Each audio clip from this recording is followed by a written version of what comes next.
reality of peace. If the achievement of the program was a demonstration of the possible, and the possible gives rise to hope, then the challenge was to overcome the fear of not succeeding. Stella Cornelius, founder of the Australian Conflict Resolution Network, came to Ottawa in the spring of 1992 and shared many of her experiences with us as we were in preparation to launch the program.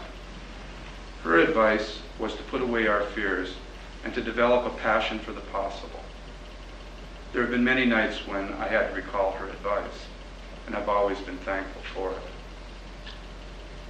In the summer of 1992, we launched the community-based conflict resolution program in the National Capital Region. We are very fortunate and blessed to live in a community where the world is only 9 miles in diameter. The National Capital Region is developed into a truly cosmopolitan community that reflects the nature of the country so many of its residents serve. The reality is that we have become a multicultural and a multifaceted society, a reality that many of its citizens sometimes have difficulty absorbing. Our community extends across many borders, and it was our American partners from the Center for Dispute Settlement in Rochester, New York, and the American Arbitration Association, with their many years of experience in ADR and the community process, that gave us the tools to get to work. I am pleased to say that we are now sharing a process developed in Canada, not only with the United States, but with people from all parts of the world. There are 3 moments along this journey that I would like to share. This room holds many memories for me. I've experienced the interaction and energy of people who have migrated from the corners of the globe and those who have come from across the river or from up the line. I can vividly recall in February of 1993 over 150 people of all ages here to play Alligator River.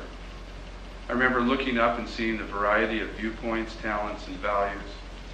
Swallowed hard, remembered Stella Cornelius, swallowed hard again, and began once upon a time. What an amazing gathering. Youth, city cops, Mounties, lawyers, cultural groups, community developers, business, religious, and educational professionals. And in the end, by a process of self-selection, a grade 11 student made the phone call to the mayor of Alligator Town with a plan that over 150 people had developed in 60 minutes. Yes, it was possible. I will always be grateful to the Multiculturalism Secretariat and Ajit Mahat for his faith and trust in making those resources available, and especially for allowing me to make my proposal on a blackboard, even if it wasn't as big as the one next door. Next, in March of 1993, we took it on the road. We needed to find out what was necessary to make it portable. Thunder Bay and Hamilton were selected as sites with the support of the Ontario Ministry of Citizenship, the Anti-Racism Secretariat. In Hamilton, we were training in a former elementary school, now the Black Youth Achievement Center. April Fool's Day, 1993, 3rd day of the session. Our partners from Rochester were delivering the mediation training section. A group of 36 community leaders, police, and educators were going to have a dialogue in the afternoon. The mayor, chief of police, business people had agreed to participate. We were all pretty excited. There was a violent ice storm that morning. No electricity, no heat, and still everyone in the training group managed to show up. Some had left at 6 o'clock that morning to get in. Platters of food representing a multicultural smorgasbord sat waiting to be cooked. People were doing role plays in their jackets, waiting for the electricity to come on. It was cold. You know, it's like ever try to hold a magic marker with mittens on. At 12:30, we had to call the radio station, City Hall, to cancel the dialogue. But the mayor and chief of police came by to thank the people and to munch on a few semi-frozen curry buns and to give their support. Yes, it was possible.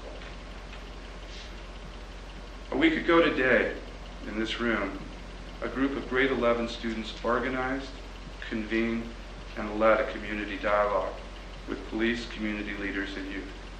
They also worked with 16 people from across Canada and the US who were attending a week-long workshop, training others in the community-based process.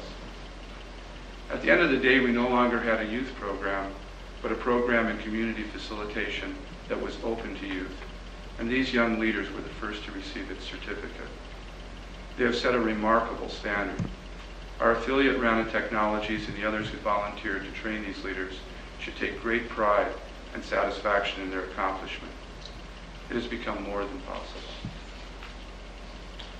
A journey in life as seen by the participant narrator can often become like the slides from our trip to Cancun. I have so many slides in my mind, and so many of them contain the acts of kindness, commitment, and courage of the people who have contributed with their participation in the program. For those slides, I'm probably most grateful. But it's time to leave the travelogue and move to the credits. It's a daunting task. And borrowing from the audiovisual analogy, I wish I could have a screen behind me where the list of hundreds of people who participated and contributed to the program could be projected. I hope that it has become obvious by now that the CICR and the Community-Based Conflict Resolution Program is not a single person or even a single person's vision. But before I thank all of you, I'd like to acknowledge my mentors. Gordon Henderson, I still can't come to say the late Gordon Henderson, for his spirit and guidance. Charles Kent, for his direction and really the guidance in terms of perseverance. Father Kirchebys, who for a while monthly sat for an hour in his office and allowed us to build our institute out of brick rather than straw, to make it very boring so it could contain exciting programs. Pat Finn for her encouragement and understanding of the academic community and her contribution to the Fellows Program. My life mate, Ernie Tanis, the sharer of my road, who as a governor and as a co-founder of the Institute has always been there when times were either tough or tougher. Al Jettle for his contribution. Al's contribution to the Institute is often not stated, and when it is, understated. Over the years, he has provided the rudder, which has allowed others to steam ahead.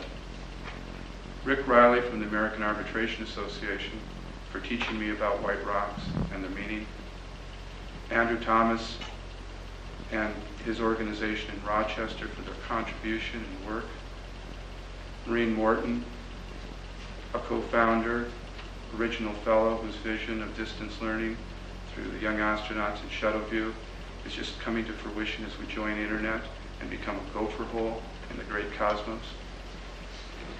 My colleagues, Paul Cormier, Ivan Roy, Adele Carr, Vern Renikoff, and the other fellows for their patience, perseverance, and presence in helping guide me along the way.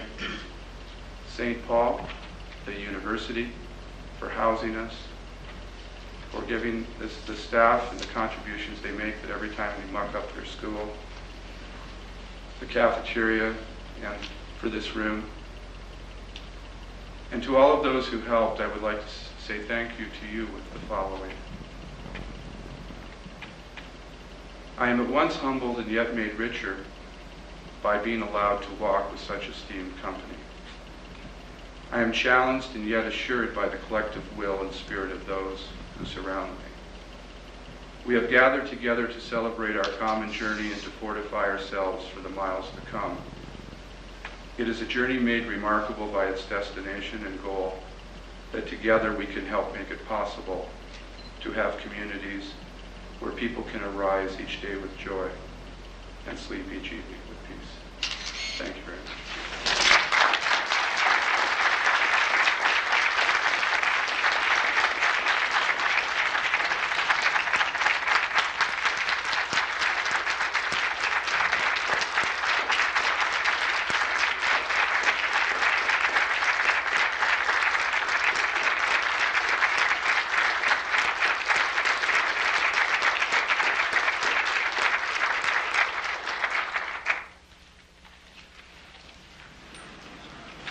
Completes our formalities of the evening. I'd like again to say thank you very much to each and every one of you for coming out here for this occasion and expressing your appreciation for Bob, who's virtually committed his life to this institute for the last few years, and we are proud of him and the work that he has done. Thank you, Bob. That's it for now. For those of you who are joining us for food and fun, it's over at the other building at 6:30. What's the name of the room? The alumni lounge. In the alumni lounge in the other building. Thank you.